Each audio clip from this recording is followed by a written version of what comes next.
Hi, Ali. Ali, I'm I guess, very happy that finally there's a ceasefire and the conflict has come to an end. I think people have been marching for this. I think the human cost has been absolutely horrendous. I think the numbers close to 40,000 plus, but Lancet has talked about something like 180 because 1,000 because so many might have died because of malnutrition, because of unclean water, etc. I guess the only conclusion I can reach is that there is no military solution to the Israel-Palestine conflict. Netanyahu has thrown everything he has and everything Americans have, it seems, on the Palestinians. And he has destroyed hospitals, schools, universities, churches, mosques.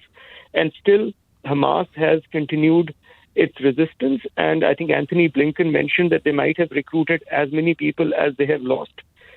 And so I think what we should learn is that there is no military conflict. I think you talked about the Abraham Accords. I think another conclusion is that any peace deal which is cooked up between American presidents and military dictators and autocratic dictators in the Gulf without involving the Palestinians is not going to work. And I think this is a lesson for all of us. And the last thing is, I think there has to be new leadership in Israel and Palestine. Netanyahu and his bunch of genocidal maniacs have to be brought to justice or at least removed from power. Similarly, I think this idea that Hamas and Palestine Authority continue to govern Palestine without any elections is also meaningless. Palestinians have a leader. They have a Mandela who's been in jail for decades. His name is Marwan Barghouti. All Palestinians know him. All Arabs know him. And it is time that he has to be released and allowed to create a new generation of political leadership, which is not Hamas and not the corrupt Palestinian Authority. Okay, thank you, Hassan. I mean, look, firstly, Benjamin Netanyahu and his compatriots would argue that they have not been genocidal, but they were trying to protect their own people. And very, very sadly, thousands of people die in conflict, and it is absolutely abhorrent and appalling, but they were defending. That's the argument that they would make. Now, on the point that you raise about any agreement in the longer term needs to involve the Palestinian people, I understand that, and you're saying it shouldn't be cooked up with dictators in the Gulf. But Mohammed bin Salman has got a role to play in the sense that could it not spur Israel into action if there is a normalization of relations there, which Israel prizes, and I think Saudi Arabia prizes too, because MBS has got other things to worry about, like increasing the importance of his country. Do you not think that could act as a catalyst for a peace? I think there were surveys done, even in Saudi Arabia, which showed that 90% plus of the Saudi nationals supported Hamas and the Palestinian resistance. So you can do and cut deals with various dictators.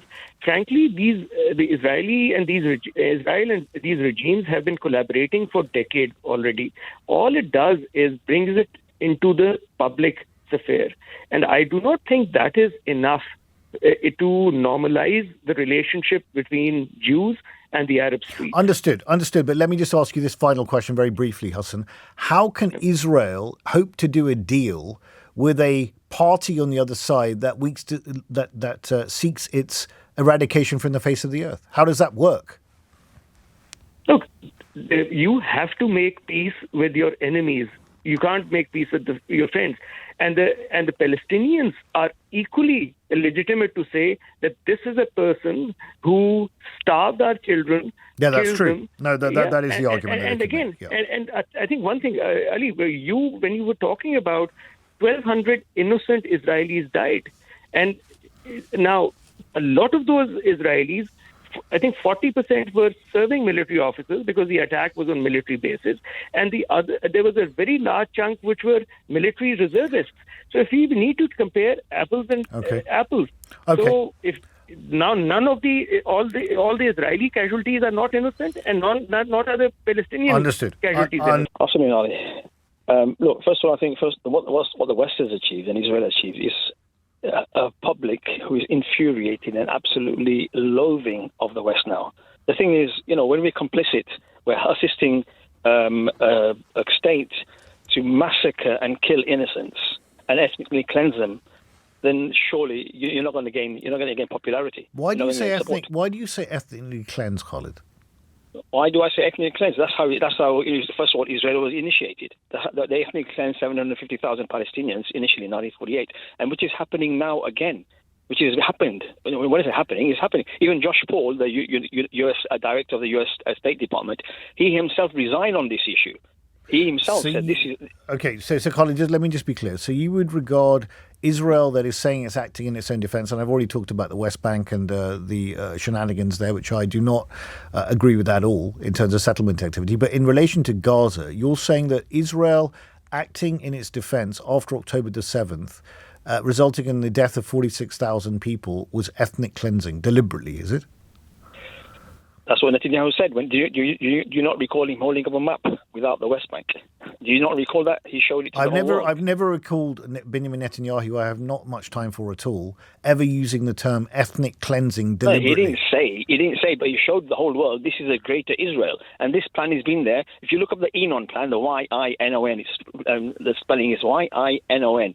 This is clearly stated and clearly documented, Ali, that this is what they want to do. They've been wanting to do this for decades. Now, how do they do that? I think some people do. I think that certainly some of the right-wingers in Israel would love to see that in terms of an expansion of Israel. Yes, they would. Ali, the Likud party states that. It's straightforward. Read it yourself. Let me ask you this, Khalid. Where we are now, what is your hope for the future? How do you see this playing out in the medium to long term? Well, short term, obviously, we want exchange of hostages from both sides. I call them, they're not prisoners, they're hostages. Children have been taken as well, thousands upon thousands. Right. So, in the long term, if we listen to, in 2014, if we listen to Ed Miliband, we would have been, like he said, the 1967 two-state solution is the only realistic solution. But that will only happen if we implement international law for everybody.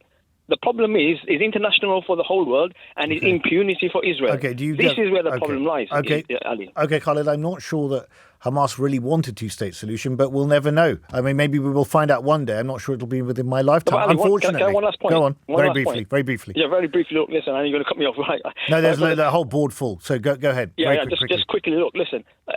International law, local law, every law has to be implemented. If that's the case, there's no problem. This is what is causing the furor. Understood. What I'm saying, listen. I would like to go to Gaza and protect those innocent babies and toddlers and women and children that are being killed. I would like to go there myself. I want you to facilitate that for me, because you're facilitating the UK British citizens go and fight with the IDF and they're sniping children. So I want the same privilege. There should be one law for all, isn't it? Okay. I'm going to protect them. I'm going to defend the innocent babies. Okay.